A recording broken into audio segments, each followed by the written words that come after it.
Баршаңызға сәлем. Бүгін мен сіздермен күнжіті бауырсақтың рецептісін бөлісемін. Ол үшін бізге керек болады жылы сүт, жылы су, ерітілген маргарин немесе сары май, құрғақ ашытқы, қант, тұз, ұн және күнжіт керек болады. Ең алдымен ыдысымызға жылы сүтімізді, одан кейін жылы суымызды, қантымызды және де маргаринімізді салып, жақсылап араластырып аламыз.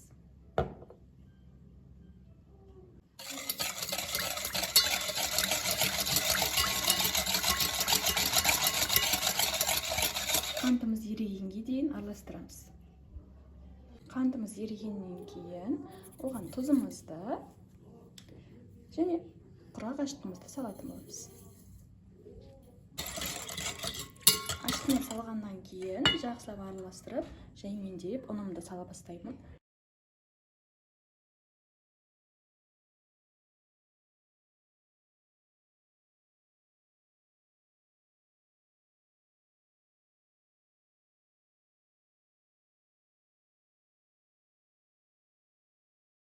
Алғашында осылай венчикпен араластыратын боламын. Одан кейін қоюланғаннан кейін қолымызбен араластырамыз.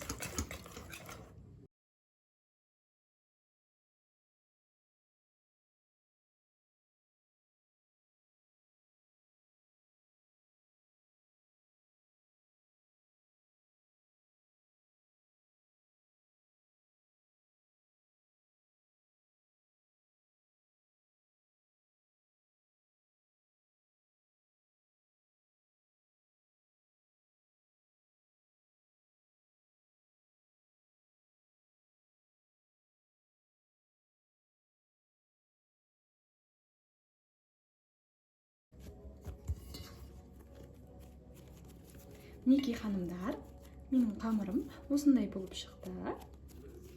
Енді біз бұл қамырды 2 есе ұлғайғанға дейін бетін жауып, орап, жылы жерге қойып қоятын боламыз. Қыздар, міне менің қамырым осындай болып көтерілді. Осындай жұмсақ болады. Бетіне сүріп жауып қойғанмын. Енді менің қамырымды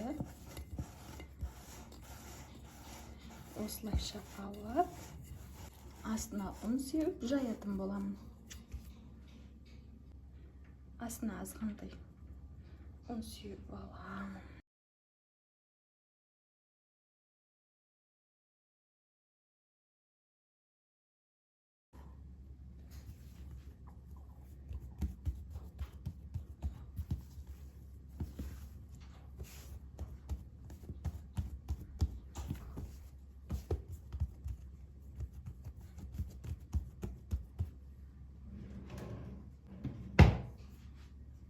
Бұл қамырды 2 бөлшекке бөлемін.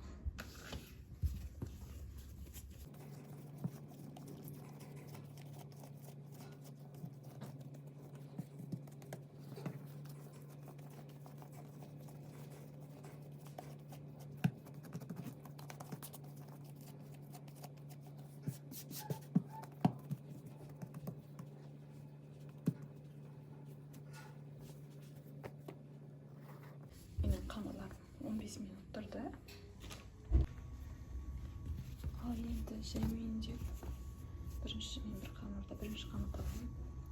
Бізге қазір керек болады жылы су. Мұздай емес, ыстық емес, жылы су. Сонымен қатар күнжіт. Жылы суымызға қамырымызды жақсылап былайын ұстап батырып аламыз, малып аламыз. Ал енді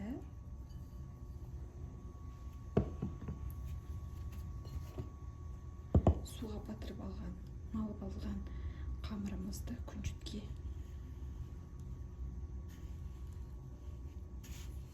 осылайынан жасаймыз. Мінекей қыздар.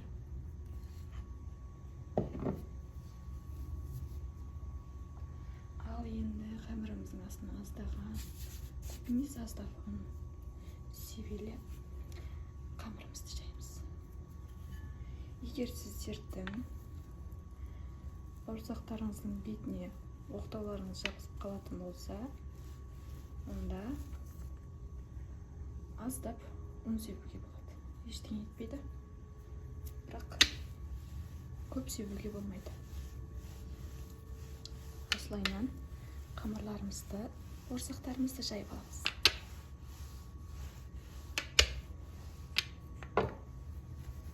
Қараңыздар қыздар, әдемі.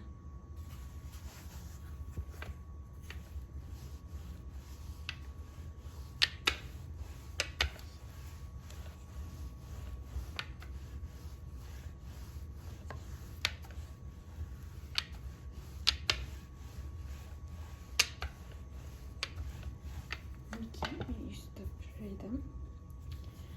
Енді бұны шетке алып, шетке қойып, бетін сүлгімен жауып қоятын боламын. Тағы да 5 минутқа қоямын. Оған дейін екінші қамырымды жасайтын боламын. Бірінші реттегідей бірінші суқаны алып аламын.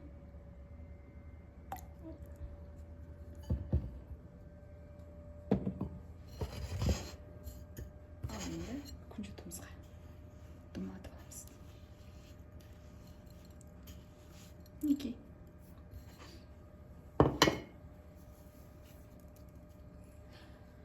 Бұл қамырымыздың астына да себеміз.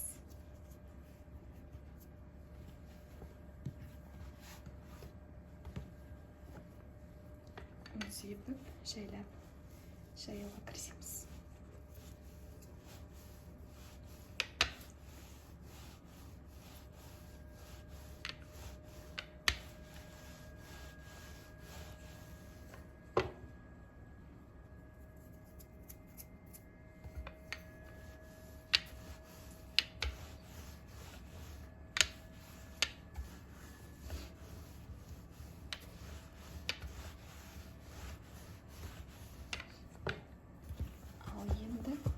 Бұл бауырсағымды да екеуін бір-біріне жақындатып беттерін жауып қоямын 5 минутқа. Оған дейін мен майымды құйып, майымды қыздырып дайындап тұрамын. Қыздар, байқаған болсаңыздар, менің майым қызып жатыр. Мен оған дейін бауырсақтарымды кесіп аламын.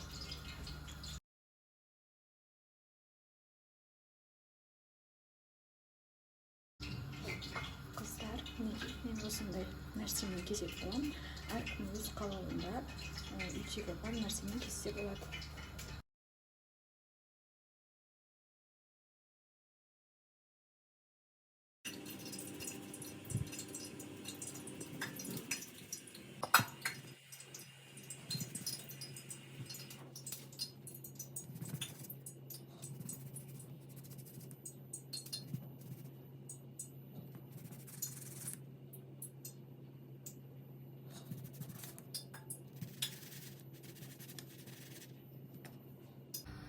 Мен бауырсағымның шетінде қалған қамырларды алып, барлығын осылайша қамыр жасап қойдым. Қазір бұны бір 20 минутқа қоятын боламын. Одан кейін бұдан да бауырсақ пісіремін. Ал енді қысып тұрған майға бауырсақтарымызды пісіріп алатын боламыз. Бисмилла.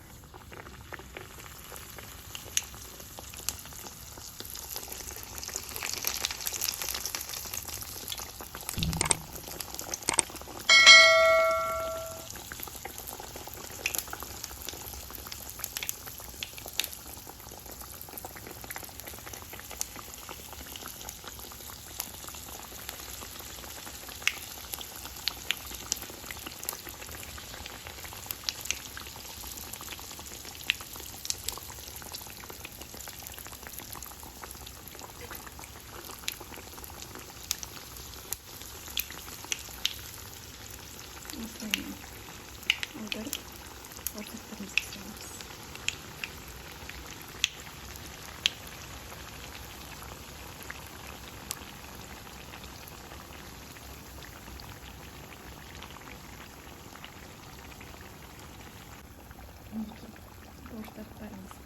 әдемі өткізді. Қазір майдан алатын боламын.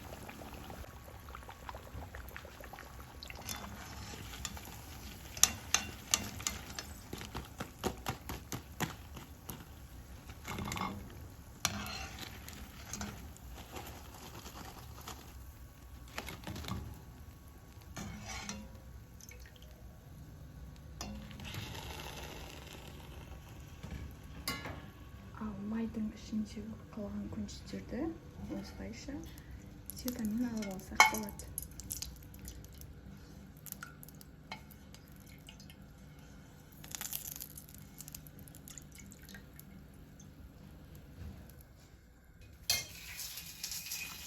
Мінекей қыздар, менің бірінші партиям, бауырсағымның бірінші партиясы.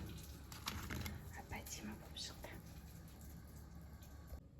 Біздің үйдегілеріміздің барлығы осындай қып-қызыл бауырсақты ұнататын болғандықтан мен осылай қызыл етіп пісіріп алдым. Әркім өз қалауынша пісірсе болады. Осымен біздің күнжетті бауырсағымыз дайын.